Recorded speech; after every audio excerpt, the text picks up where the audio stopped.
मेरा नाम सुरेश है। अभी मैं केरला के एक शहर में रहता हूँ और शहर में जॉब करता हूँ। ये घटना मेरे साथ आज से 14 साल पहले गर्मियों के मौसम में हुई थी।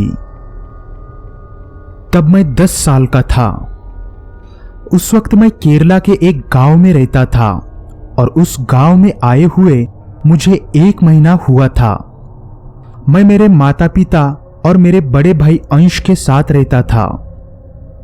हम जहां रहते थे उस गली में हमारे घर के दाएं बाएं और आगे की ओर 5-6 परिवार और भी रहते थे। मुझे वहां पर काफी अच्छे दोस्त भी मिले थे, तो हम गर्मियों की छुट्टियां होने के कारण दिन भर काफी ज्यादा खेलते थे। हमारी माँ हमेशा चिल्लाती थी कि बेटा धूप में मत खेलो, लेकिन हम खेले बगैर नहीं मानते थे। हमारे घर के 30 या 32 कदम दूर पर एक घर था, लेकिन मुझे मेरे दोस्तों से सुनने को मिला था कि वो घर 1 साल से बंद पड़ा है, क्योंकि वहां पर शायद कुछ बुरा हुआ था। उस वजह से उस घर के लोग दूसरे घर में शिफ्ट हुए थे। खैर, एक रात 8:10 हुए थे। हम सब बच्चे खेल रहे थे। तभी मेरा दोस्त प्रदीप हमें बोला, अरे सुनो, आज हम लुक्का छुपी खेलते हैं। यार बहुत दिन हो गए हैं, हम लुक्का छुपी खेले ही नहीं। तो हम सब बच्चे तैयार हो गए और फिर हमने लुक्का छुपी खेलना शुरू किया। खेलते खेलते हर बार मैं जहां भी छिप रहा था वहां मैं ही सबसे पहले मिल रहा था। फिर मैंने सोचा कि अब मैं ऐसी जगह छिपूंगा जहां मुझे कोई भी ढूंढ ना सके। फिर मैं सोचने लगा कि मैं कहां छिपूं। तभी मेरी नजर उस घर पर गई जो 1 साल से बंद पड़ा था। मेरे सारे दोस्त छिप गए थे, अब मुझे भी छिपना था। तो मैं जल्दी से भागते हुए उस घर के पास आया और मैंने उस घर का दरवाजा खोला जो पहले ही थोड़ा सा खुला हुआ था। अब मैं उस घर के अंदर आया। उस घर में धूल, मिट्टी और जालियां भी काफी जम चुकी थी। घर में आते ही सामने की ओर मुझे एक अलमारी दिखी। मैंने सोचा अगर मैं इस अलमारी में छिप जाऊं तो मैं किसी को भी नहीं मिलूंगा। तो मैं जल्दी से उस अलमारी के अंदर घुस गया। वो अलमारी काफी बड़ी थी, मतलब उस अलमारी में मेरे उम्र के 3 बच्चे भी छिप सकते थे। अब मैंने उस अलमारी का दरवाजा थोड़ा सा खुला रखा ताकि मैं बाहर के रास्ते पर का देख सकूं। बाहर मतलब इस घर के आगे एक सीमेंट का पोल था जिस पर एक ट्यूबलाइट जलने बुझने लगी थी। उस ट्यूबलाइट की वजह से मुझे बाहर का सब कुछ साफ साफ दिख रहा था। अब शायद सारे बच्चे मिल चुके थे, लेकिन मैं अकेला ही ऐसा था जो अभी तक नहीं मिला था।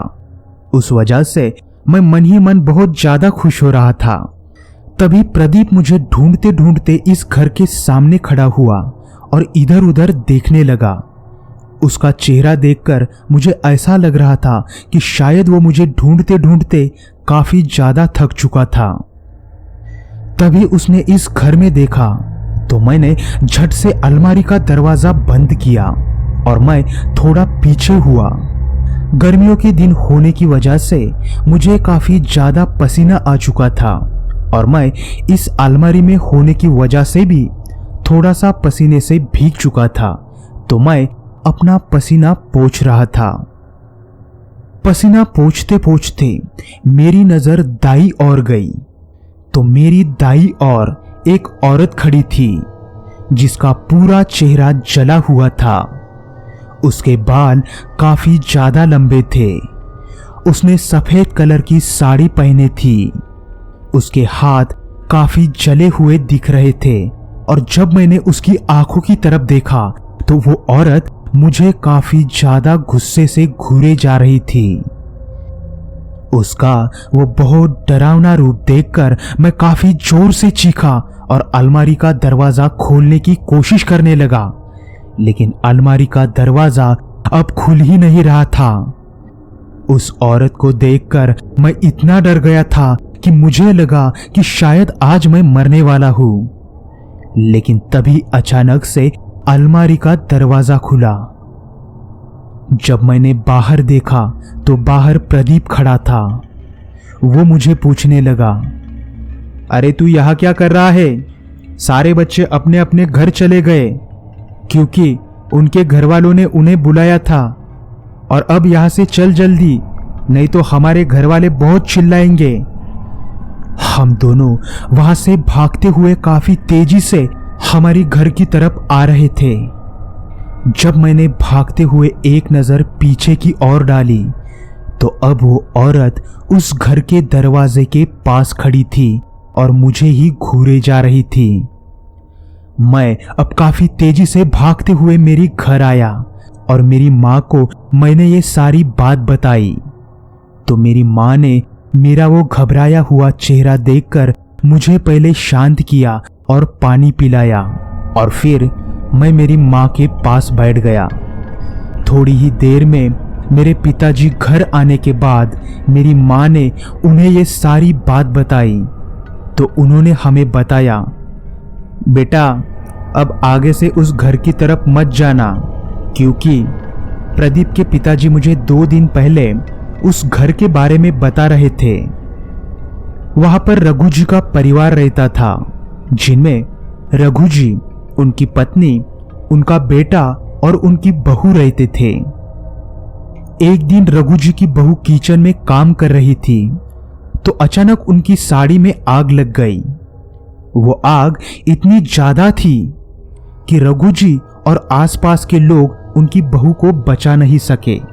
फिर उन्होंने उनकी बहू का अंतिम संस्कार किया, लेकिन थोड़े ही दिनों में उनके घर में कुछ अजीब घटनाएं होने लगी थी। उस वजह से उन्होंने वो घर ही छोड़ दिया। तब से वो घर खंडर जैसा बन चुका है। इस बात का पता आसपास के लोगों को भी लग चुका था। उस वजह से उस घर के पास जाने में अब लोग काफी ज्यादा डर रहे थे। इतना बोलकर मेरे पिताजी मुझे बोले, बेटा अब आज के बाद अगर तुम लुक्का छुपी खेलोगे तो उस घर में कभी भी मत छिपना, ठीक है? तो मैंने अपना सर हाँ में हिला दिया।